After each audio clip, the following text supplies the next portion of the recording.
బీజేపీకి సంబంధించిన నేత జీవీఎల్ నరసింహారావు ఎప్పుడూ టార్గెట్ అవుతూ ఉంటుంటారు ఆంధ్రప్రదేశ్లో.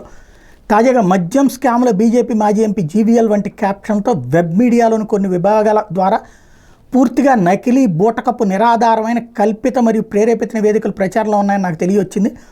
నా వ్యక్తిగత ప్రతిష్టను దిగజార్చాలని ఏకైక ఉద్దేశంతో సోషల్ మీడియా ప్లాట్ఫారాలు మరియు వాట్సాప్ గ్రూపుల్లో ఉద్దేశపూర్వకంగా వీటిని ప్రచారంలోకి తెచ్చి ప్రసారం చేశారని నేను భావిస్తున్నాను. ఈ వెబ్ మీడియా నివేదికలు పూర్తిగా నిరాధారమైన పరువు నష్టం కలిగించేవి కనుక నా వ్యక్తిగత ప్రతిష్ట మరియు రాజకీయ అవకాశాలను దెబ్బతీసే పెద్ద కుట్రలో భాగమేనని నేను నిస్సందేహంగా భావిస్తున్నాను.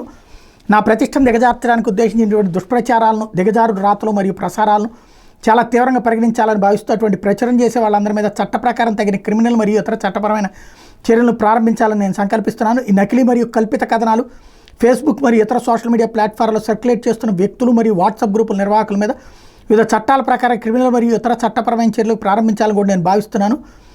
ఇది బహిరంగ నోటీస్ ఇస్తున్నాను అన్నటువంటి విషయాన్ని ప్రకటించారు.